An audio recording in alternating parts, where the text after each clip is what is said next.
आमच्या घराच्या दारावर कधीच कुलूप लावलं जात नव्हतं. बाबा म्हणायचे, ज्या घरात विश्वास आहे तिथे कुलूपाची गरज नाही. पण त्या रविवारच्या सकाळी जेव्हा मी उठले तेव्हा दरवाजा आतून बंद होता.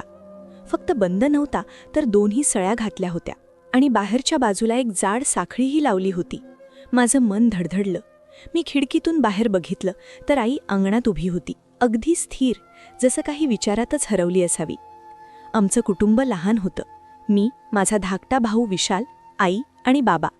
बाबांचं नाव अनिल देशपांडे होतं आणि ते शहरातल्या एका छोट्या बँकेत मॅनेजर होते. आई गृहिणी होती, पण तिच्यात एक विचित्र गंभीरता नेहमीच राहायची. ती कमी हसायची, कमी बोलायची आणि अनेकदा असं वाटायचं की ती आमच्यासोबत असूनही कुठेतरी दूर आहे. मी आणि विशाल यात फार काही विचार करत नव्हतो. आम्हाला वाटायचं सगळे आई अशाच असतात. पण गेल्या काही महिन्यात काहीतरी बदललं होतं. आईची नजर आणखीनच रिकामी झाली होती.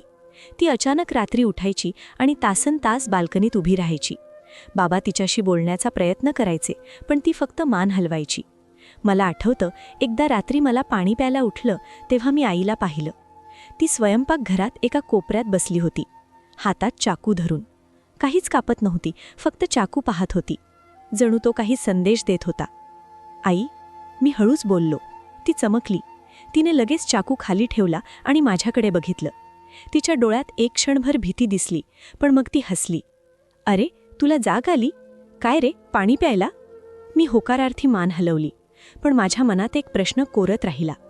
आई रात्री चाकू घेऊन काय करत होती? त्या दिवसापासून मला वाटू लागलं की आमच्या घरात काहीतरी चुकीचं आहे. बाबा नेहमीपेक्षा जास्त गप्प राहू लागले होते. ते ऑफिसमधून आल्यावर थेट आपल्या खोलीत जायचे आणि दरवाजा बंद करायचे. कधीकधी त्यांचे मोबाईलवर बोलण्याचे आवाज येत असे, पण ते इतके हळू बोलायचे की काहीच कळत नव्हतं. एकदा मी त्यांच्या खोलीजवळ जाऊन ऐकलं तर मला ऐकू आलं, मी काहीच बोललो नाहीये, मला माहीत आहे, पण आता? मग काय झालं होतं? कोणाशी बोलत होते ते? विशालला या गोष्टींची फारशी जाणीव नव्हती. तो अवघा 11 वर्षांचा होता, मस्त त्याच्या खेळात गडलेला. पण मी 12व्यात होतो. मला काहीतरी जाणवत होतं. घरात एक गुदमरलेलं वातावरण तयार झालं होतं, जसे काहीतरी अपरिहार्य घडणार आहे. आणि मग तो रविवारचा दिवस आला. मी उठलो आणि घराच्या दाराला कुलूप लावलेलं पाहिलं. मी आईकडे गेलो. आई, दार कशाला बंद आहे? अशीच, ती म्हणाली. पण तिने माझ्याकडे बघितलं नाही. अशीच म्हणजे काय? तुझ्या बाबांनी सांगितलं होतं. बाबांनी? पण का? मला काय माहीत? तिच्या आवाजात चीड होती. मी विशालला उठवलं. आम्ही दोघेही गोंधळात होतो. बाबा त्यांच्या खोलीत होते, पण दरवाजा बंद होता. मी दार ठोठावलं. बाबा, बाबा उघडा ना. थोड्या वेळाने दरवाजा उघडला. बाबा बाहेर आले. त्यांचे डोळे लाल झाले होते, जणू रात्रभर झोप नव्हती आली. त्यांच्या चेहऱ्यावर एक थकवा पसरला होता. काय झालं बाबा? दार का बंद केलं? काही नाही, बाबा म्हणाले. फक्त सुरक्षिततेसाठी. सुरक्षिततेसाठी? कोणापासून? बाबांनी माझ्याकडे एक विचित्र नजरेने पाहिलं. त्यांच्या डोळ्यात काहीतरी होतं. भीती? संशय? मला नीट समजलं नाही. तुम्हाला काळजी करायची गरज नाही, बाबा म्हणाले. सगळं ठीक आहे. पण सगळं ठीक नव्हतं, मला ते जाणवत होतं. त्या दिवसाचा उर्वरित भाग विचित्र गेला. आम्ही चौघेही एकत्र होतो, पण प्रत्येकजण आपल्या विश्वातच गडलेला होता. जेवण शांततेत झालं. आईने कमी केलं होतं. बाबांनी काहीच खाल्लं नाही. विशाल काहीतरी विचारायचा प्रयत्न करत होता, पण त्यालाही जाणवत होतं की काहीतरी गडबड आहे. रात्री जेव्हा मी झोपायला गेलो तेव्हा मला बाबा आणि आईचं बोलणं ऐकू आलं. ते भांडत होते. बाबा काहीतरी म्हणत होते आणि आई रडत होती. मी अधिक ऐकायचा प्रयत्न केला, पण त्यांचे शब्द स्पष्ट ऐकू येत नव्हते. फक्त एकच वाक्य मी स्पष्ट ऐकलं. तू मला कधीच सांगितलं नाहीस. बाबांचा आवाज होता. तो दुःखी होता, रागावला होता. आणि मग आईचा आवाज, थरथर त्या स्वरात. मी कसं सांगू की? पण पुढे काय म्हणाली ते मला ऐकू आलं नाही. पुढच्या काही दिवसात घरातलं वातावरण आणखीनच विषारी झालं. बाबा ऑफिसमधून लवकर येऊ लागले होते आणि थेट आपल्या खोलीत जाऊन बसायचे. आई दिवसभर घरातल्या कामात गुंतलेली असायची, पण तिचं मन कुठेतरी दूर असायचं. विशाल शाळेतून येऊन सरळ आपल्या खोलीत जायचा आणि दरवाजा बंद करायचा. आमच्या घरात संवादच नाहीसे झाले होते. मी एकदा बाबांना विचारायचा प्रयत्न केला. बाबा, काहीतरी गडबड आहे का? आपण बोलू का? बाबांनी माझ्या खांद्यावर हात ठेवला. बेटा, काही नाही. मोठे झालास म्हणून काही गोष्टी दिसू लागतात एवढंच. पण आईला थोडं ताण आहे. तिची तब्येत बरी नाही. डॉक्टरकडे नेणार आहे. कशाचा ताण? बाबा मौन पडले. त्यांनी जवाब दिला नाही. मी सोडलं नाही. मला समजून घ्यायचं होतं की काय चाललंय. एक दिवस बाबा ऑफिसला गेले, आई बाजारला गेली आणि विशाल मित्रांसोबत खेळायला गेला. मला संधी मिळाली. मी बाबांच्या खोलीत गेलो. त्यांची टेबल नीटनेटकी होती, कागदपत्र व्यवस्थित ठेवलेली, एक लॅपटॉप बंद ठेवलेला. मी टेबलाच्या ड्रॉवरमध्ये पाहिलं. काही बँक स्टेटमेंट्स होते, काही रेकॉर्ड्स. मग मला एक लिफाफा दिसला. तो जुना होता, पिवळसर झालेला. मी तो काढला. लिफाफ्याच्या बाहेर कोणतं नाव नव्हतं, पण आत काही फोटो होते. मी ते फोटो काढले आणि पाहिले.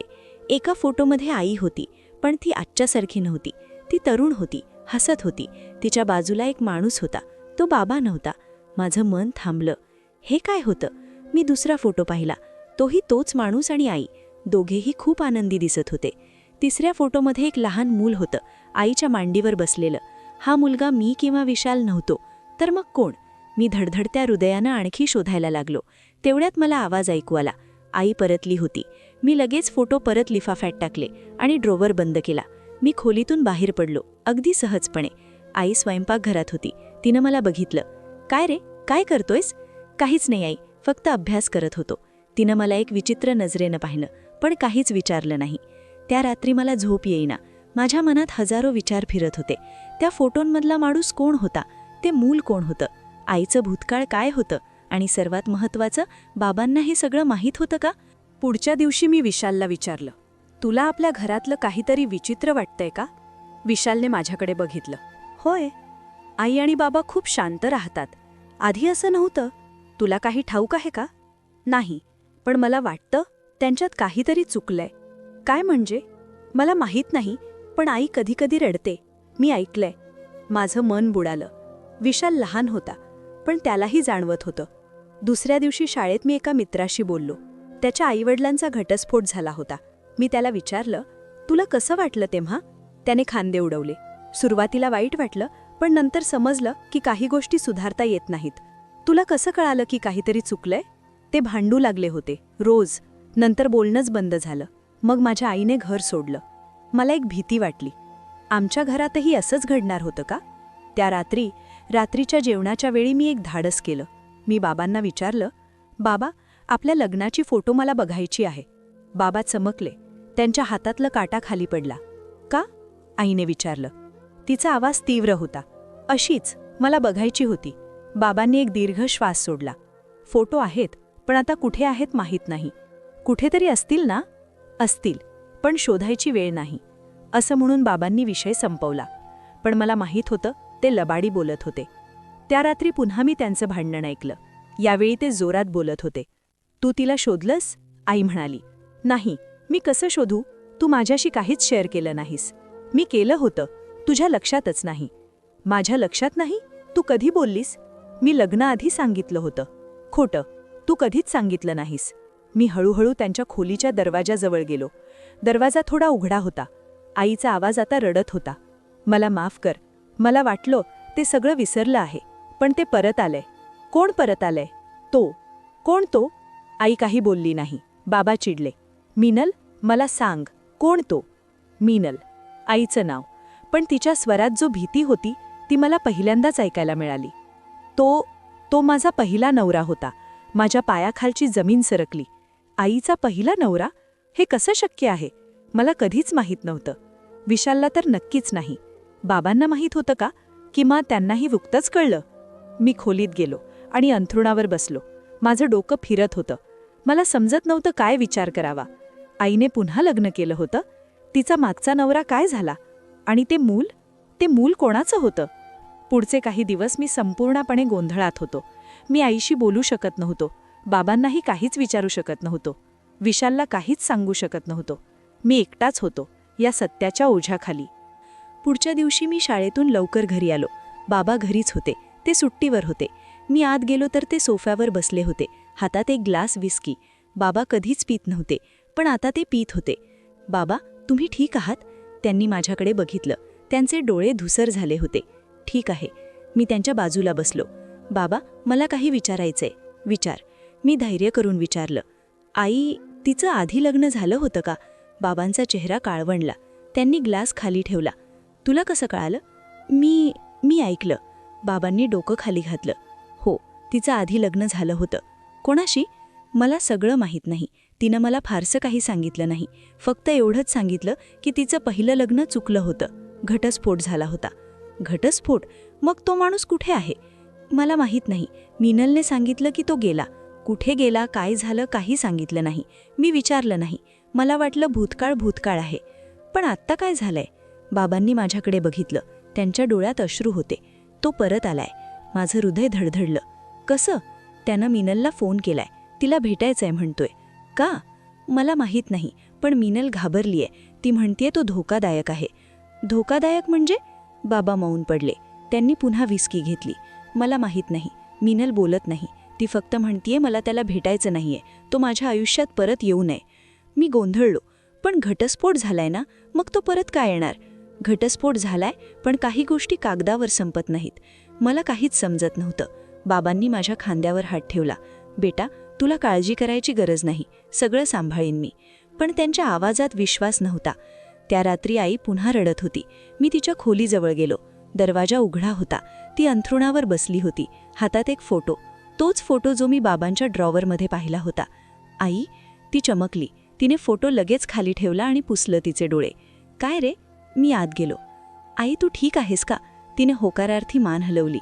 आई, मला सांग ना, काय झालंय? ती माझ्याकडे बघत राहिली. तिच्या डोळ्यात एक संघर्ष दिसत होता. ती बोलावी की नाही हे ठरवू शकत नव्हती. शेवटी तिने बोलायला सुरुवात केली. तू लहान होतास तेव्हा मला सांगायचं नव्हतं. विशाल अजूनच लहान आहे, पण आता तू मोठा झालास. तुला समजेल. काय समजेल? ती उशीर केली. मग म्हणाली, माझं पहिलं लग्न ते खूप वाईट होतं. वाईट म्हणजे? तो माणूस, त्याचं नाव रोहित होतं. आम्ही प्रेमात पडलो होतो. लग्न झालं. सुरुवातीला सगळं छान होतं, पण नंतर तिनं वाज खंडित झाला. नंतर काय? नंतर मला कळू लागलं की तो खूप नियंत्रित स्वभावाचा आहे. त्याला माझ्यावर संपूर्ण नियंत्रण हवं होतं. मी कुठे जाते, कोणाशी बोलते, काय करते, सगळं.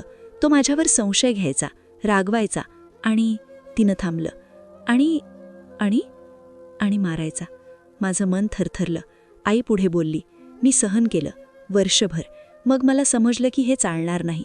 मी घर सोडलं, घटस्फोट घेतला आणि तेव्हापासून मी त्याला कधीच भेटले नाही. त्यानं प्रयत्न केले संपर्क साधण्याचे, पण मी सगळं कट केलं. मग आत्ता तो का परत आलाय? मला माहीत नाही. त्यानं फोन केला. म्हणाला, मिनल, मला तुझ्याशी बोलायचंय, महत्त्वाचं आहे. मी फोन कट केला, पण तो पुन्हा फोन करतोय, मेसेज पाठवतोय. काय म्हणतोय? म्हणतो भेट, नाहीतर काय? आई माझ्याकडे बघत राहिली. तिच्या डोळ्यात भीती होती. नाहीतर तुमच्याकडे येईल. माझं रक्त थंड पडलं. आईच्या शब्दांनी माझ्या आयुष्यातलं सगळं बदललं. माझ्या घरातलं सुरक्षित वातावरण आता भीतीने भरलं होतं. रोहित नावाचा हा माणूस परत आला होता आणि तो आमच्या घराकडे येण्याची धमकी देत होता. बाबांना हे सगळं माहीत होतं, पण ते काय करावं हे समजत नव्हते. पुढच्या काही दिवसात मी आईवर लक्ष ठेवू लागलो. ती नेहमीपेक्षा जास्त सावध झाली होती. घराच्या बाहेर जात नव्हती. विशालला शाळेत सोडायला बाबाच जायचे आणि दरवाजा नेहमी बंद ठेवायचा. एकदा मी आईला विचारलं, आई, पोलिसांकडे का जात नाहीस? तिने माझ्याकडे बघितलं. पोलीस काय करतील? त्याने काहीच केलं नाहीये अजून. पण धमकी देतोय ना? धमकी देणं म्हणजे गुन्हा नाही. त्याने काहीतरी केलं तरच पोलीस हलतील. मग काय करायचं? काहीच नाही, फक्त सावध राहायचं. पण मला वाटलं हे पुरेसं नाही. मी बाबांशी बोललो. बाबा, आपण काहीतरी करायला हवं. काय करू? पोलिसांकडे जाऊ. मिनल म्हणते नको. ती म्हणते आपण गोष्टी वाढवू नये. कदाचित रोहित काही दिवसांनी शांत होईल. पण जर तो आला तर? बाबांनी माझ्याकडे पाहिलं. तर मी त्याला हाताळेन. पण मला माहीत होतं, बाबा खूप सौम्य होते. ते कधीच कोणाशी भांडले नव्हते. रोहित जर खरोखरच धोकादायक असेल तर? आणि मग एक दिवस तो आला. मी शाळेतून घरी परतलो होतो. बाहेरच्या गेटजवळ एक माणूस उभा होता. तो साधारण 40च्या आसपासचा दिसत होता. उंच, काळसर, डोळे तीक्ष्ण. त्याने माझ्याकडे बघितलं. तू अनिल देशपांडेचा मुलगा आहेस? मी घाबरलो. हो. तो माणूस हसला, पण ते हास्य थंड होतं. तुझी आई आहे घरी? मी काहीच बोललो नाही. मी थेट घरात धावत गेलो. दार उघडून आत गेलो आणि दार बंद केलं. आई, बाबा. आई स्वयंपाकघरातून बाहेर आली. काय झालं? बाहेर एक माणूस आहे. त्याने तुझ्याबद्दल विचारलं. आईचा चेहरा फिक्कट पडला. ती खिडकीजवळ गेली आणि बाहेर पाहिलं. तिने त्या माणसाला पाहिलं आणि मागे सरकली. तो रोहित आहे. माझं हृदय जोरात धडधडू लागलं. आई थरथरत होती. तिने लगेच बाबांना फोन केला. अनिल, घरी ये, लगेच. बाबा 10 मिनिटात घरी आले. त्यांनी बाहेर पाहिलं. रोहित अजूनही तिथे होता. बाबा बाहेर गेले. मी खिडकीतून पाहिलं. बाबा आणि रोहित बोलत होते. मला ऐकू येत नव्हतं, पण त्यांच्या हावभावावरून वाटत होतं की ते भांडत नाहीत. बाबा काहीतरी म्हणत होते. रोहित ऐकत होता. मग रोहित हसला, बाबांच्या खांद्यावर हात ठेवला आणि निघून गेला. बाबा आत आले. त्यांचा चेहरा गंभीर होता. काय म्हणाला तो? आईने विचारलं. म्हणाला, त्याला तुझ्याशी बोलायचंय. काही महत्वाची गोष्ट सांगायची आहे. मला नाही बोलायचं त्याच्याशी. मीनल, तो जाणार नाहीये. तो म्हणतोय तू भेटलीस नाहीस तर तो येतच राहील. मग काय करू? बाबांनी एक दीर्घ श्वास सोडला. तू एकदा भेट, बघू काय म्हणायचंय त्याला. नाही मीनल, एकदा बघू. मी तुझ्यासोबत येईन. काही होणार नाही. आई विचार करू लागली. शेवटी तिने होकार दिला. दुसऱ्या दिवशी आई आणि बाबा रोहितला भेटायला गेले. ते एका कॉफी शॉपमध्ये भेटले. मी आणि विशाल घरीच होतो. मला खूप चिंता वाटत होती. 2 तासांनंतर ते परतले. आई रडत होती. बाबांचा चेहरा कडक झाला होता. काय झालं? मी विचारलं. बाबा काहीच बोलले नाहीत. ते थेट त्यांच्या खोलीत गेले. आई सोफ्यावर बसली, डोकं हातात घेतलं. आई, तिने माझ्याकडे बघितलं. तिचे डोळे लाल झाले होते. त्याला पैसे हवे आहेत. पैसे? हो. तो म्हणतोय घटस्फोटाच्या वेळी त्याला योग्य पैसे मिळाले नाहीत. आता त्याला मिळायला हवेत. पण घटस्फोट तर झाला होता. पण तो म्हणतोय कोर्टाने मला फक्त ॲलिमनी दिली, त्याला काहीच नाही. आता त्याला मिळवायचे आहेत. किती? 10 लाख. माझ्या मनात विचार फिरू लागले. 10 लाख आमच्यासाठी खूप मोठी रक्कम होती. बाबा बँकेत काम करत होते, पण इतके पैसे आमच्याकडे नव्हते. आणि जर आपण दिले नाहीत तर? आई काहीच बोलली नाही. त्या रात्री बाबा आणि आई पुन्हा भांडले. यावेळी ते खूप जोरात बोलत होते. तू त्याला पैसे देणार आहेस? बाबा म्हणाले. मला काय माहीत, आपल्याकडे आहेत का? नाहीत. पण तो असा डोक्यावर बसून राहणार आहे का? काय करू मी? पोलिसांकडे गेलो तरी काय होईल? त्याने काहीच केलं नाहीये. त्याने धमकी दिलीये म्हणून पोलीस त्याला अटक करणार नाहीत. आपल्याला पुरावे लागतील.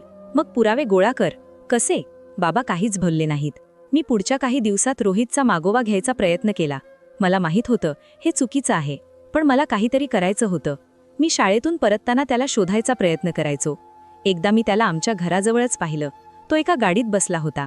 आमच्या घराकडे पाहत होता. मला भीती वाटली, पण मी धीट राहिलो. मी त्याच्या जवळ गेलो. काय हवंय तुम्हाला? तो माझ्याकडे बघत राहिला. मग तो म्हणाला, तुझी आई हवीये.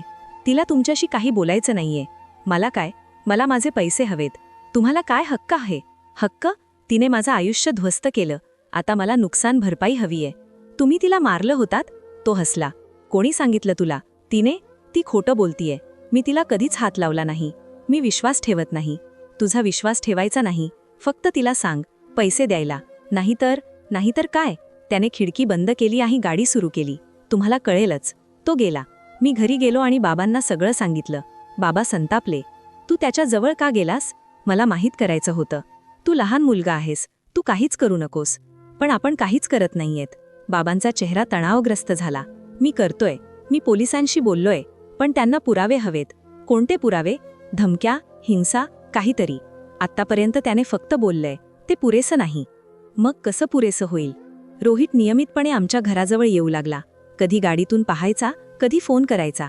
आईची स्थिती बिघडू लागली. ती झोपू शकत नव्हती, खाऊ शकत नव्हती. तिचं वजन कमी होऊ लागलं. बाबा चिंतित होते, पण ते असहाय्य होते. एकदा मी आईला विचारलं, आई, त्याला पैसे दिले तर काय? तिने माझ्याकडे बघितलं. पैसे दिले तरी ते संपणार नाही. तो परत मागेल. पुन्हा. मग काहीतरी वेगळं करावं लागेल. काय? ती काहीच बोलली नाही. त्या रात्री मला एक विचित्र गोष्ट ऐकू आली. मध्यरात्री मी उठलो तर आई बाहेर बोलत होती. मी खिडकीतून पाहिलं. ती फोनवर बोलत होती. तिचा आवाज तीव्र होता. नाही, मी ते करू शकत नाही. तू काय म्हणतोयस? नाही, मी तयार नाहीये. मला वेळ दे. कोणाशी बोलत होती ती? रोहितशी. मी शांतपणे बाहेर गेलो. आई फोन ठेवत होती. तिने मला पाहिलं. तू कशाला उठलास? मला पाणी प्यायचं होतं. तू कोणाशी बोलत होतीस? कोणाशीच नाही, फक्त एका मैत्रिणीशी. मला खात्री नव्हती की ती सत्य बोलतीये. पुढच्या दिवशी मी बाबांना विचारलं, आईची कोणीतरी मैत्रीण आहे का? बाबांनी माझ्याकडे पाहिलं. मैत्रीण? का? अशीच, मला जाणून घ्यायचं होतं. नाही, तिची फारशी मैत्रीण नाही. का? काय झालं? काहीच नाही. पण मला संशय येऊ लागला. आई कोणाशी बोलत होती आणि का? 1 आठवड्यानंतर आणखी एक घटना घडली. मी शाळेतून परतलो तर घराबाहेर पोलिसांची गाडी होती. मी धावत आत गेलो. आई आणि बाबा पोलिसांशी बोलत होते. विशाल कोपऱ्यात बसला होता, घाबरलेला. काय झालं? मी विचारलं. एका पोलीस अधिकाऱ्याने माझ्याकडे पाहिलं. तू या घरातला मुलगा आहेस? हो. तुला रोहित वाघमारे माहीत आहे का? हो, म्हणजे त्याच्याबद्दल ऐकलंय. तो मेला. माझं हृदय थांबलं. काय? आज सकाळी त्याचा मृतदेह सापडला, त्याच्या घरात. गोळी लागली होती. मी आईकडे बघितलं. तिचा चेहरा निर्व्यक्त होता. बाबा गोंधळलेली दिसत होते. पोलीस अधिकारी पुढे बोलला. आम्हाला माहीत आहे की तुमच्या आणि त्याच्यात काही वाद होता. आम्ही तुम्हाला काही प्रश्न विचारायचे आहेत. बाबांनी सावरलं स्वतःला. आम्ही सहकार्य करू, पण आम्ही काहीच केलं नाहीये. ते आम्ही तपासून बघू. पोलिसांनी पुढचे 2 तास आमची चौकशी केली. कधी शेवटचं रोहितला भेटलो, कुठे भेटलो, काय बोललो, सगळं विचारलं. आई आणि बाबांनी सगळं सांगितलं. पोलिसांनी नोट्स घेतल्या आणि निघून गेले. ते गेल्यावर घरात शांतता पसरली. विशालने विचारलं, रोहित कोण होता? बाबांनी त्याला सगळं सांगितलं. विशाल हळूहळू समजू लागला, पण त्यालाही भीती वाटू लागली. आपल्याला संशय येणार का? विशालने विचारलं. नाही, बाबा म्हणाले. आपण काहीच केलं नाहीये. पण आईने काहीच बोललं नाही. त्या रात्री मी झोपू शकलो नाही. रोहितचा मृत्यू कसा झाला? कोणी त्याला मारलं? आणि का? हे सगळं इतकं अचानक कसं घडलं? मी अर्ध्या रात्री उठलो आणि पाणी प्यायला गेलो. स्वयंपाकघरात आई होती. ती टेबलावर बसली होती, हातात एक चाकू. पुन्हा, आई, तू काय करतेस? ती चमकली. तिने चाकू खाली ठेवला. काहीच नाही, फक्त विचार करतेय. कशाचे? सगळ्याचे. मी तिच्या बाजूला बसलो. आई, तू त्याला भेटलीस का? तिने माझ्याकडे पाहिलं. तिचे डोळे रिकामे होते. नाही. खरंच? खरंच. पण मला खात्री नव्हती. पुढचे काही दिवस पोलिसांनी तपास केला. त्यांनी रोहितच्या घराची, त्याच्या फोनची, सगळ्याची तपासणी केली. त्यांना काही पुरावे सापडले. रोहितच्या फोनमध्ये आईचे अनेक मेसेज होते. त्यांनी आईला पुन्हा चौकशीसाठी बोलावलं. आई पोलीस स्टेशनला गेली. बाबाही सोबत होते. 3 तासांनंतर ते परतले. आई खूप थकली दिसत होती. काय विचारलं त्यांनी? मी विचारलं की मी रोहितला भेटले का? मी नाकारलं, पण त्यांना माझे मेसेज सापडले. मग मला सांगावं लागलं की मी त्याला मेसेज केले होते. काय मेसेज? मी त्याला विनंती केली होती की तो आमच्यापासून दूर राहावं, पण तो ऐकेना. आणि मग त्यांनी विचारलं त्याच्या मृत्यूच्या दिवशी मी कुठे होते. मी सांगितलं घरी, तुमच्यासोबत. तेच ना? आईने होकारार्थी मान हलवली, पण तिच्या डोळ्यात काहीतरी लपलं होतं. आणखी 2 दिवसांनी पोलिसांनी एक व्यक्तीला अटक केली. तो रोहितचा व्यावसायिक भागीदार होता. त्यांच्यात पैशांचा वाद होता. पोलिसांना पुरावे मिळाले की त्याने रोहितला मारलं. आमच्या घरातून ओझं उडालं. सगळेजण हलकं वाटू लागले. बाबा म्हणाले, आता सगळं संपलं. पण मला वाटलं, हे खरंच संपलं का? रोहितच्या मृत्यूनंतर आमच्या घरात शांतता परतली होती, किंवा तसं दिसत होतं. बाहेरून सगळं सामान्य झालं होतं, पण मला वाटायचं की आईच्या मनात काहीतरी चाललं होतं. ती आधीपेक्षा अधिक शांत झाली होती. तिचं हसणं आणखीनच कमी झालं होतं. ती आपल्या कामात गुंतलेली असायची, पण तिचं मन कुठेतरी दूर असायचं. मला काही प्रश्न पडले होते. रोहितच्या फोनमध्ये आईचे मेसेज कसे होते? तिने त्याच्याशी किती वेळा संपर्क साधला होता? आणि सर्वात महत्त्वाचं, त्याच्या मृत्यूच्या दिवशी आई खरोखरच घरीच होती का? एकदा मी धैर्य करून आईला विचारलं, आई, तू रोहितला कधी मेसेज केलेस? तिने माझ्याकडे पाहिलं. हो, केलेस. का? कशासाठी? तुला माहीत आहे ना, त्याने आमच्यावर दबाव आणला होता. मी त्याला विनंती केली की तू आमच्यापासून दूर राहावं. आणि त्याने काय म्हटलं? त्याने ऐकलं नाही. मग काहीच. मी संपर्क बंद केला. पण मला वाटलं, हा संपूर्ण सत्य नाहीये. मी तिच्या मोबाईलमध्ये पाहायचा विचार केला, पण ते चुकीचं होतं. मी करू शकत नव्हतो. पुढच्या दिवशी मी बाबांशी बोललो. बाबा, तुम्हाला आईविषयी काहीतरी विचित्र वाटतंय का? बाबांनी माझ्याकडे पाहिलं. विचित्र म्हणजे ती आधीपेक्षा वेगळी दिसतीये. होय, मलाही वाटतंय. पण तिने खूप काही सोसलंय. रोहित परत आला, आमच्यावर दबाव आणला, आणि मग तो मेला. हे सगळं तिच्यासाठी खूप कठीण आहे. पण बाबा, पण काय? मी थांबलो. मला काय बोलायचं होतं? की मला आईवर संशय येतोय? की मला वाटतंय की ती काहीतरी लपवतीये? मी हे बोलू शकत नव्हतो. काहीच नाही, मी म्हटलं. पण माझ्या मनात संशय वाढतच गेला. मी आईवर लक्ष ठेवू लागलो, तिच्या हालचाली, तिच्या बोलण्याचा प्रकार, सगळं. आणि मग मला काही गोष्टी दिसू लागल्या. एकदा मी तिच्या खोलीत गेलो तेव्हा तिने लगेच एक कागद लपवला. मी विचारलं, ते काय होतं? काहीच नाही, फक्त जुनं पत्र. कोणाचं? माझ्या आईचं, जुन्या दिवसांचं. मी विश्वास ठेवला, पण नंतर मला वाटलं तिने खूप लवकर ते लपवलं. असं कोण करतं? आणखी एक दिवस मी तिच्या खोलीत साफसफाई करताना पाहिलं. तिच्या कपाटाच्या मागे एक लहानसं बॉक्स होतं. मी उघडलं. त्यात काही जुन्या गोष्टी होत्या, काही फोटो, काही पत्र आणि एक छोटी डायरी. मी डायरी उघडली. ती आईची होती. तिने काही नोंदी केल्या होत्या. मी वाचू लागलो. मी हे करू शकत नाही, पण मला पर्याय नाही. जर मी काहीच न केलं तर तो माझ्या कुटुंबाला नष्ट करेल. मी काय करू? कोणाला सांगू? अनिलला? त्याला नकळत ठेवायचं? मुलांना? ते लहान आहेत. मी एकटीच हे सोडवायला हवं. तारीख पाहिली तर रोहितच्या मृत्यूच्या आदल्या दिवसाची होती. माझं रक्त गोठलं. हे काय होतं? आईने काय केलं होतं? मी पुढे वाचलं. आज मी त्याला भेटणार आहे. शेवटचा प्रयत्न. जर तो ऐकला नाही तर मला काहीतरी करावं लागेल. माझं मन धडधडू लागलं. आई रोहितला भेटली होती, पण तिने पोलिसांना सांगितलं होतं की ती घरीच होती. तर मग काय? मी डायरी बंद केली आणि परत ठेवली. माझ्या मनात हजारो प्रश्न होते. मी बाबांना सांगावं का? पोलिसांना? की शांत राहावं? मी काही दिवस शांत राहिलो, पण एक दिवस मला आणखी एक पुरावा मिळाला. आमच्या घरातल्या पार्किंगमध्ये आईची स्कूटर होती. ती तिला फारच कमी वापरायची, पण त्या दिवशी मी ती तपासली. स्कूटरच्या आसनाखाली एक छोटीशी जागा होती. मी उघडली. त्यात एक जुनी पिशवी होती. मी ती काढली. पिशवीत एक जोडी हातमोजे होते, काळे रबरी हातमोजे, आणि ते पूर्णपणे साफ होते. पण एक विचित्र वास येत होता, जसा गन पावडरचा. माझ्या हातातून पिशवी सुटली. मी थरथरू लागलो. आई तिथे गेली होती. आई रोहितला भेटली होती. आणि मगाशी? नाही, हे शक्यच नाही. आई तसं करूच शकत नाही. ती माझी आई आहे. पण पुरावे होते. सगळं जुळत होतं. मला काय करावं हे समजत नव्हतं. मी त्या पिशवीला तसंच परत ठेवलं आणि घरात गेलो. आई स्वयंपाकघरात होती. तिने मला पाहिलं. काय रे, कुठे होतास? बाहेरच, मी म्हटलं. तिने माझ्याकडे बारकाईने पाहिलं. तू ठीक आहेस ना? हो, पण मी ठीक नव्हतो. पुढचे काही दिवस मी संपूर्णपणे गोंधळात होतो. मी आईशी सहजपणे बोलू शकत नव्हतो. तिच्याकडे बघताना माझं मन अस्वस्थ व्हायचं. रात्री मला झोप येत नव्हती. माझ्या मनात एकच प्रश्न फिरत होता. आईने खरोखरच रोहितला मारलं का? मी विचार करत राहिलो. आईला करावं लागलं असेल, कारण रोहितने तिला पर्याय सोडला नव्हता. तो आमच्या कुटुंबाला नष्ट करण्याच्या तयारीत होता. पण मी हे कसं स्वीकारू? आई एक खुनी? हे मला पचवत नव्हतं. एकदा मी विशालशी बोललो. तो आता थोडा मोठा झाला होता, समजू शकायचा. विशाल, तुला आईबद्दल काहीतरी विचित्र वाटतंय का? विशालने माझ्याकडे बघितलं. काय?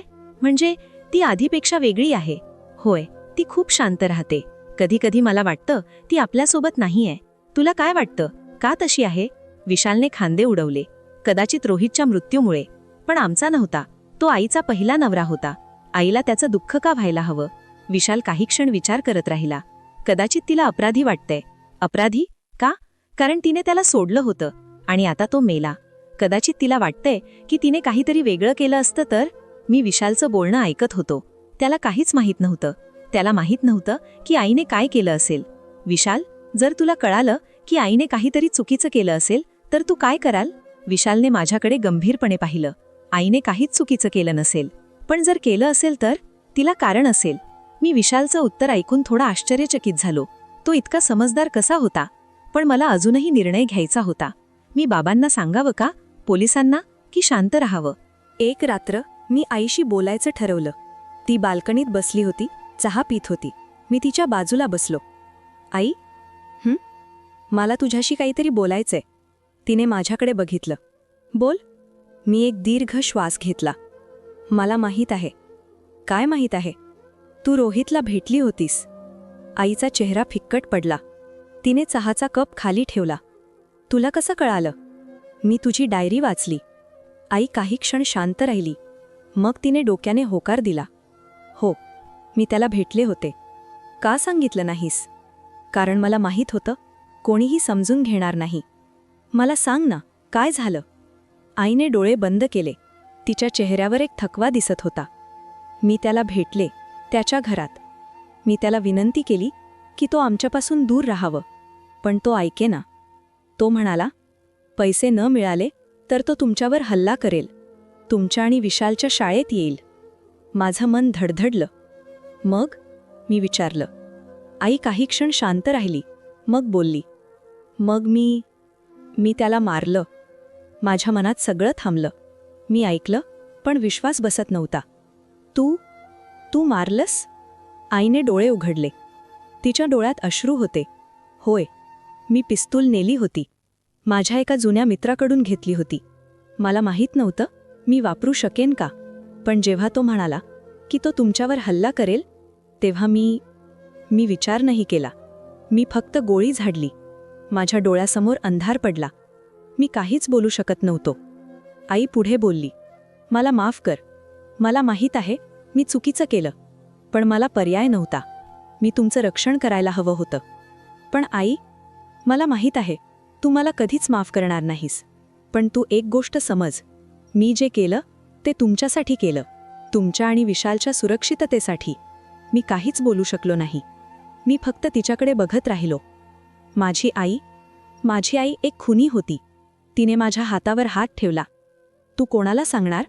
मी थरथरत होतो. मला माहीत नाही. तू पोलिसांना सांगशील? मला विचार करायचाय. आई उठली. तिने माझ्या डोक्यावर हात फिरवला. तू काय निर्णय घेतलास तरी मला ते स्वीकार आहे. पण एक गोष्ट लक्षात ठेव, मी तुझी आई आहे आणि मी नेहमी तुझ्यासाठी असेन. ती आत गेली. मी बाल्कनीत एकटाच बसलो. माझ्या मनात विचारांचं वादळ चाललं होतं. मी काय करावं? बाबांना सांगावं? विशालला? पोलिसांना? की सगळं विसरून जावं? मी समजत पुढच्या काही दिवसांत मी संपूर्णपणे गोंधळात होतो. मी आईशी बोलू शकत नव्हतो. तिच्याकडे बघताना मला विचित्र वाटायचं. माझी आई, जिच्यावर मी नेहमी विश्वास ठेवला होता, ती एक खुनी होती. हे मी कसं स्वीकारू? एकदा मी शाळेत एका मानसशास्त्रीय काउन्सिलरशी बोललो. मी तिला प्रत्यक्ष सत्य सांगितलं नाही, पण हायपोथेटिकल प्रश्न विचारला. जर एखाद्याने आपल्या कुटुंबाचं रक्षण करण्यासाठी काहीतरी चुकीचं केलं, तर त्या व्यक्तीने काय करावं? काउन्सिलरने माझ्याकडे बघितलं. चुकीचं म्हणजे गुन्हा. तो व्यक्ती दोषी वाटतेय? होय. तर त्या व्यक्तीने स्वतःला शरण जायला हवं, न्याय मिळायला हवा. पण जर त्यामुळे कुटुंब विस्कटलं तर? तरीही सत्य नेहमी बाहेर येतच. मी हे ऐकून आणखीनच गोंधळलो. मी घरी आलो तेव्हा बाबा घरी होते. मी त्यांच्याशी बोलायचं ठरवलं. बाबा, मला तुम्हाला काहीतरी सांगायचंय. बाबांनी माझ्याकडे पाहिलं. बोल. आई. मी थांबलो. कसं बोलावं? आईचं काय? आई, तिने रोहितला मारलं.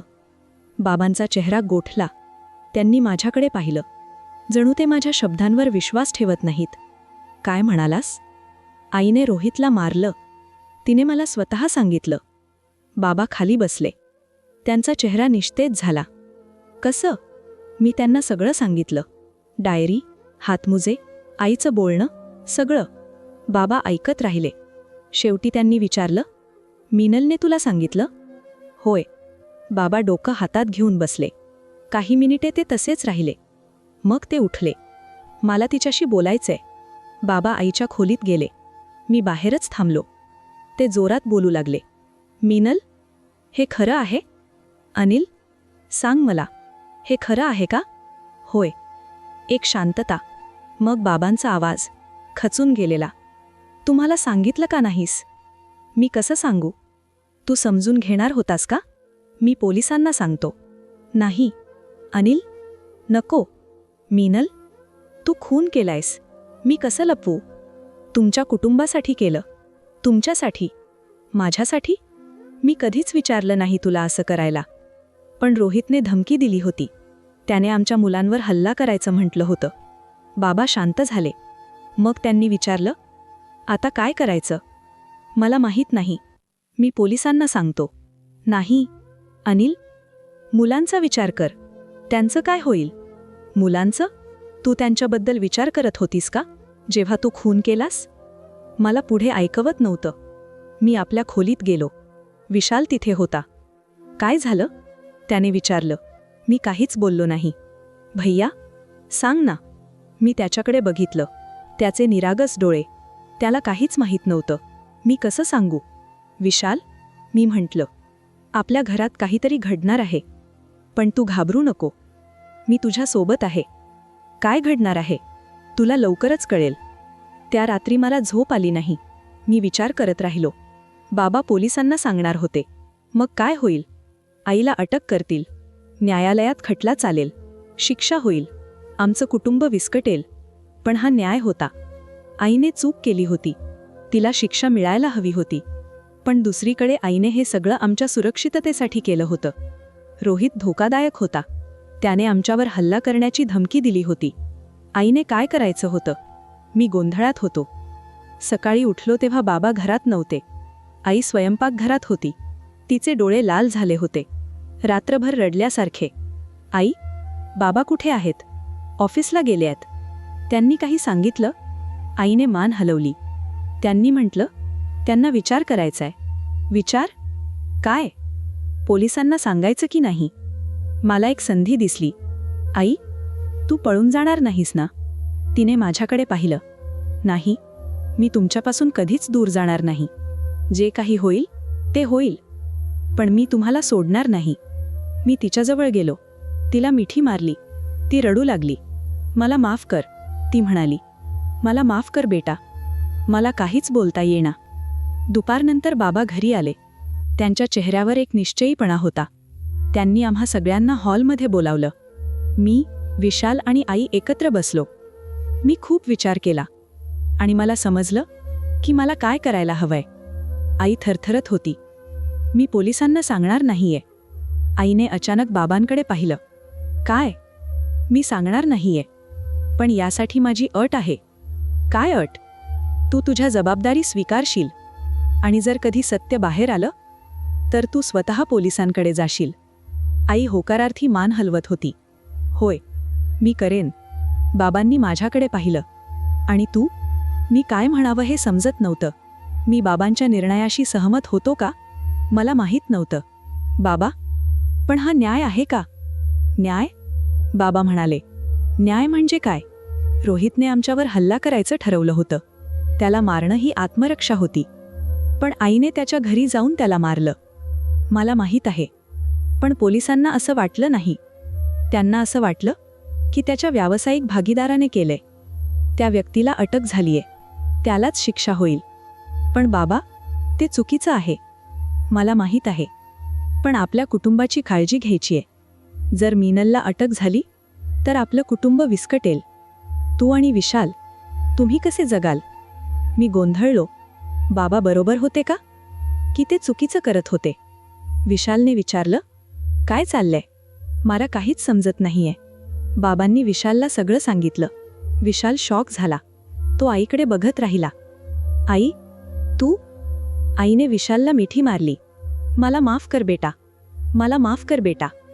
विशाल काहीच बोलला नाही, फक्त आईला धरून राहिला. पुढच्या काही दिवसांत आमच्या घरात एक विचित्र शांतता पसरली. आम्ही सगळे एकत्र होतो, पण प्रत्येकाच्या मनात एक ओझं होतं. आम्ही एकमेकांशी बोलत होतो, पण खरं संवाद नव्हतं. सगळं सपाट झालं होतं. एक दिवस मी शाळेतून परत आलो तर घरी एक माणूस होता. तो पोलीस अधिकारी होता. तोच जो आधी आमची चौकशी करत होता. काय झालं? बाबांनी मला बाजूला घेतलं. त्यांना नवीन पुरावे मिळालेत. कसले? रोहितच्या घरातल्या CCTV फुटेजमध्ये एक स्त्री दिसलीये. ती रोहितच्या घरी गेलीये, त्याच्या मृत्यूच्या दिवशी. माझं हृदय धडधडलं. आई? बाबांनी होकार दिला. पोलीस आईशी बोलत होते. त्यांनी त्याला फुटेज दाखवलं. आईने तो पाहिला. तिचा चेहरा निस्तेज झाला. ही तू आहेस का? अधिकाऱ्याने विचारलं. आई काही क्षण शांत राहिली. मग तिने होकार दिला. होय. तू रोहितच्या घरी कशाकळा गेली होतीस? त्याच्याशी बोलायला. त्याच्या मृत्यूच्या वेळी तू तिथे होतीस का? आई पुन्हा शांत राहिली. मग तिने माझ्याकडे, बाबांकडे आणि विशालकडे बघितलं. तिच्या डोळ्यात एक निश्चयीपणा होता.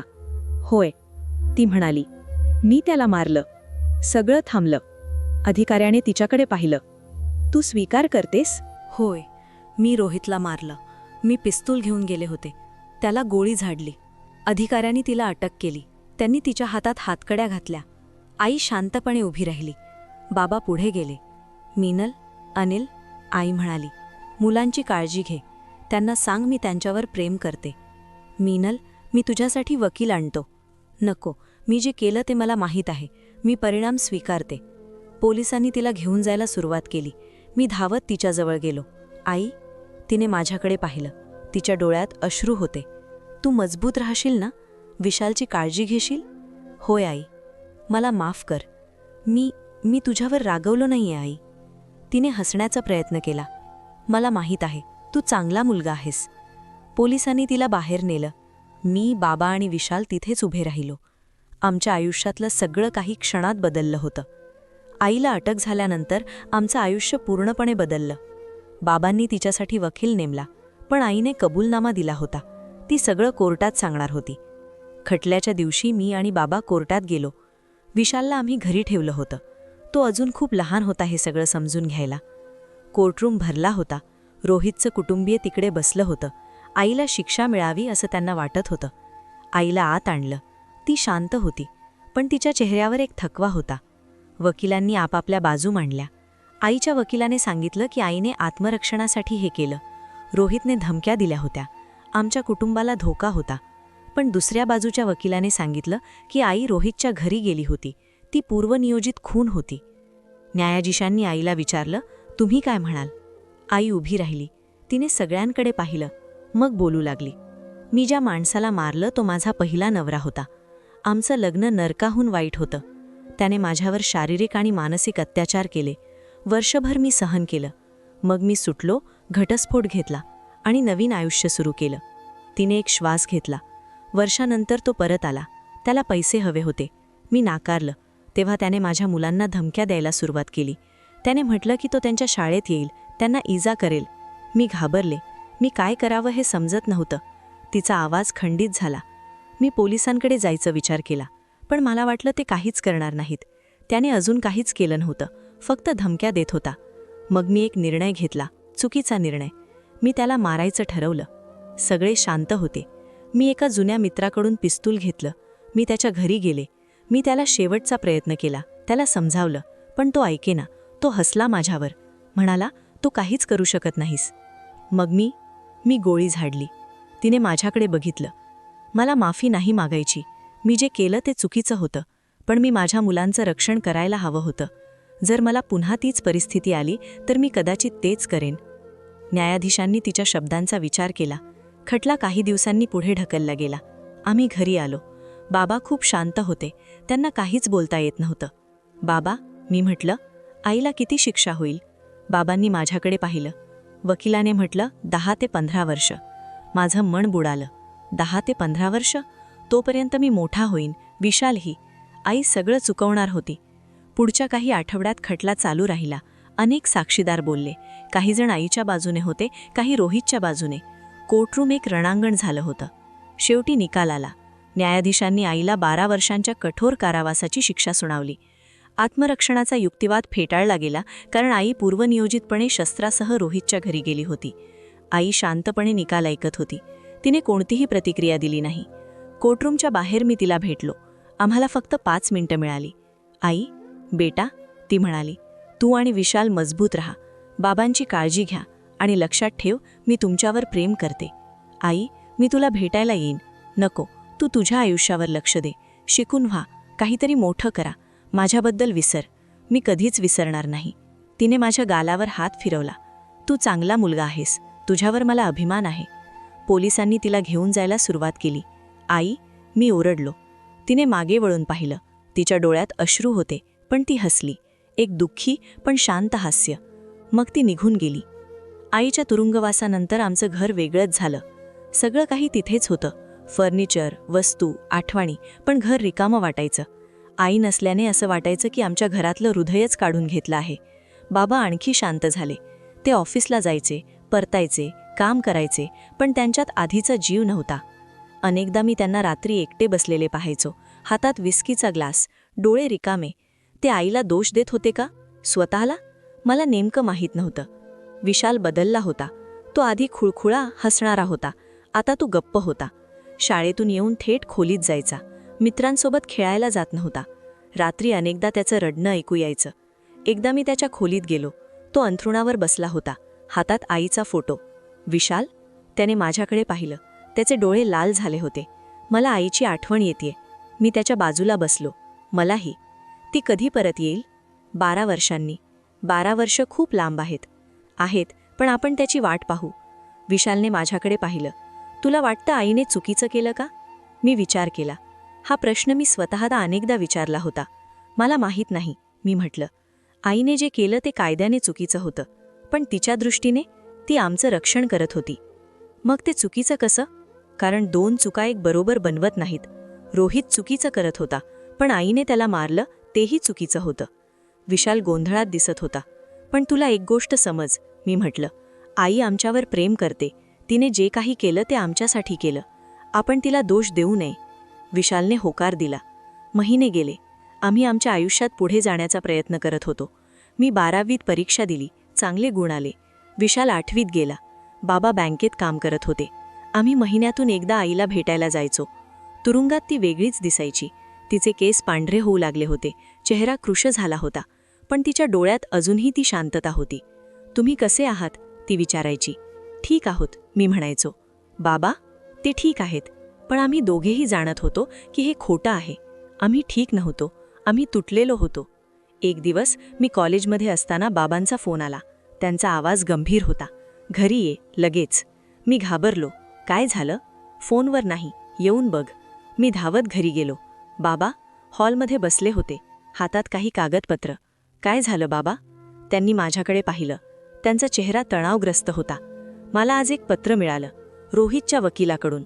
रोहितच्या वकिलाकडून? पण तो तर मेला. पण त्याने मरण्यापूर्वी एक मृत्यूपत्र केलं होतं. मृत्यूपत्र? बाबांनी कागद माझ्या हातात दिला. मी वाचला. मृत्यूपत्रात रोहितने लिहिलं होतं की जर त्याचा अनैसर्गिक मृत्यू झाला तर त्याच्या सर्व संपत्ती त्याच्या मुलाला जाव्यात. त्याचा मुलगा. माझं मन थांबलं. मुलगा? मी आणखी वाचलं. रोहितला एक मुलगा होता. मीनल, माझी आई आणि रोहितच्या लग्नातून झालेला मुलगा. त्याचं नाव होतं आदित्य. माझ्या हातातून कागद सुटला. हे काय आहे? मी थरथरत्या आवाजात विचारलं.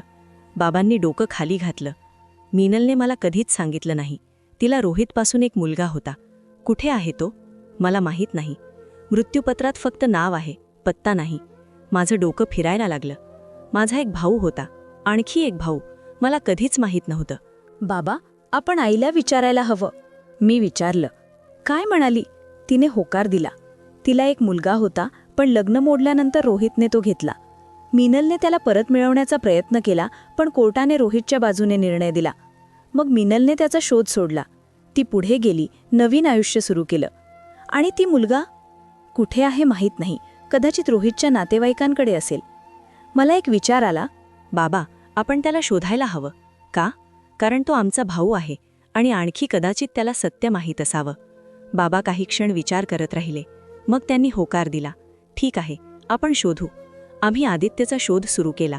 रोहितच्या कुटुंबियांना विचारलं, त्याच्या मित्रांना, पण कोणालाच माहीत नव्हतं किंवा ते सांगत नव्हते. 2 महिने शोध चाललेला. मग एक दिवस आम्हाला एक माहिती मिळाली. रोहितच्या एका दूरच्या नातेवाईकाने सांगितलं की आदित्य पुण्यात राहतो. तो एका हॉस्टेलमध्ये राहतो आणि इंजिनिअरिंगचं शिक्षण घेतो. आम्ही पुण्याला गेलो. तो हॉस्टेल शोधून काढला. मी आणि बाबा तिथे पोहोचलो. आदित्य वाघमारे? रिसेप्शनिस्टला विचारलं. 3ऱ्या मजल्यावर खोली क्रमांक 307. आम्ही वर गेलो. दार ठोठावलं. एक तरुण मुलगा दार उघडून बाहेर आला. तो साधारण माझ्या वयाचा होता. उंच, गोरा, तीक्ष्ण नजर. त्याच्या चेहऱ्यात रोहितची थोडीशी आठवण होती, पण डोळे आईसारखे होते. हो? त्याने विचारलं. आदित्य? मी विचारलं. हो. तुम्ही कोण? मी काय बोलावं हे समजत नव्हतं. बाबांनी पुढे येऊन बोलायला सुरुवात केली. आम्ही तुझ्याशी बोलायला आलोय, तुझ्या आईबद्दल. आदित्यच्या चेहऱ्यावर एक बदल दिसला. त्याचे डोळे अरुंद झाले. माझी आई? मला माझी आई माहीत नाही. तिचं नाव मीनल आहे. आदित्यने आम्हाला आत बोलावलं. आम्ही बसलो. तुम्हाला माझ्या आईबद्दल काय माहीत? त्याने विचारलं. बाबांनी सगळं सांगितलं. मीनल आणि रोहितचं लग्न, घटस्फोट, आदित्य आणि शेवटी रोहितचा मृत्यू आणि मीनलचा तुरुंगवास. आदित्य शांतपणे ऐकत होता. त्याच्या चेहऱ्यावर कोणतीही भावना दिसत नव्हती. शेवटी त्याने विचारलं, तर माझी आई तुरुंगात आहे? होय. आणि तुम्ही? मी अनिल देशपांडे, मीनलचा नवरा, आणि हा माझा मुलगा. आदित्यने माझ्याकडे बघितलं. तर तू माझा भाऊ? मी होकार दिला. आदित्य खिडकीजवळ गेला. काही मिनिटं तो तसाच उभा राहिला. मग बोलला. मी 4 वर्षाचा होतो जेव्हा माझे आई बाबा वेगळे झाले. बाबांनी मला सांगितलं की आई वाईट आहे. तिने आमचं कुटुंब सोडलं. मी वाढलो त्याचवर विश्वास ठेवत. मी तिला कधीच सोडलं नाही. त्याने आम्हाला बघितलं. आणि आता तुम्ही येऊन सांगताय की ती वाईट नाही, की तिने बाबांना मारलं कारण तो तिला त्रास देत होता? होय, मी म्हटलं. आई चांगली आहे. तिने चूक केली, पण तिने ते आमच्या सुरक्षिततेसाठी केलं. आदित्यने एक कटू हास्य केलं. तिच्या सुरक्षिततेसाठी? तर मग माझ्या सुरक्षिततेबद्दल तिला काळजी होती का? तिने मला सोडलं. तिने मला कधीच शोधलं नाही. तिने प्रयत्न केला. बाबा म्हणाले, पण कोर्टाने तुला तुझ्या वडिलांकडे दिलं. कोर्टाने का दिलं? कारण ती अयोग्य होती म्हणून. नाही, मी ओरडलो. असं नाही, कृपया ऐक. मी ऐकलं, आदित्य म्हणाला. आणि मला फारसं काहीच जाणून घ्यायचं नाहीये. माझे वडील मेले, आई तुरुंगात आहे. मला या सगळ्यातून काहीच नको आहे. पण आदित्य, आम्ही कुटुंब आहोत. कुटुंब? त्याने माझ्याकडे पाहिलं. मला माहीतच नव्हतं की तुम्ही अस्तित्वात आहात. आम्ही कुटुंब कसं? मी काहीच बोलू शकलो नाही. आदित्य दाराजवळ गेला. कृपया जा, मला एकटं राहायचंय. आम्ही उठलो. बाबांनी आपला कार्ड त्याला दिला. जर तुला कधी गरज वाटली तर फोन कर. आदित्यने कार्ड घेतला, पण काहीच म्हटलं नाही. आम्ही निघून आलो. त्या दिवसापासून आम्ही आदित्याशी संपर्कात राहण्याचा प्रयत्न केला. मी त्याला मेसेज करायचो, फोन करायचो, पण तो कधीच उत्तर देत नव्हता. काही महिन्यांनी मला त्याचा एक मेसेज आला. मी आईला भेटायला जाणार आहे, तू येशील का? मी लगेच होकार दिला. तुरुंगात जाऊन आम्ही आईला भेटलो. आदित्याला पाहून तिचा चेहरा निस्तेज झाला. तिच्या डोळ्यात अश्रू आले. आदित्य, तो शांत होता. काही क्षण तो तिच्याकडे पाहत राहिला. मग बोलला, मला फक्त एकच प्रश्न आहे. तू मला का सोडलं? आई रडू लागली. मी सोडलं नाही. तुला जबरदस्तीने माझ्यापासून घेतलं गेलं. मी लढले, कोर्टात गेले. पण तुझे वडील? त्यांच्याकडे पैसे होते, वकील होते. मी हरले. मग नंतर का शोधलं नाही? मी शोधलं, पण तुला सापडलं नाही. रोहितने तुला कुठेतरी दूर नेलं होतं. मी वर्ष शोधलं, पण मग मी थकले. मला वाटलं कदाचित तू त्याच्यासोबत आनंदी असशील.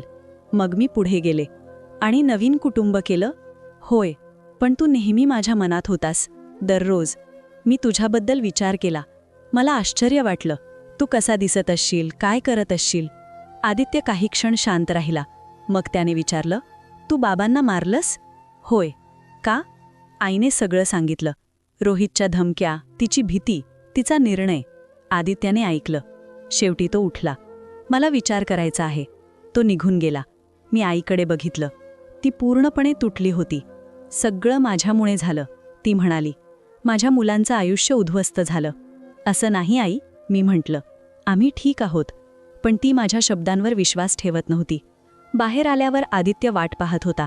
मी काय करू हे समजत नाहीये, तो म्हणाला. मला माहीत आहे, मी म्हटलं. मलाही समजत नव्हता. पण एक गोष्ट मी शिकलो. कुटुंब म्हणजे फक्त रक्त नाही, ते प्रेम आहे, क्षमा आहे.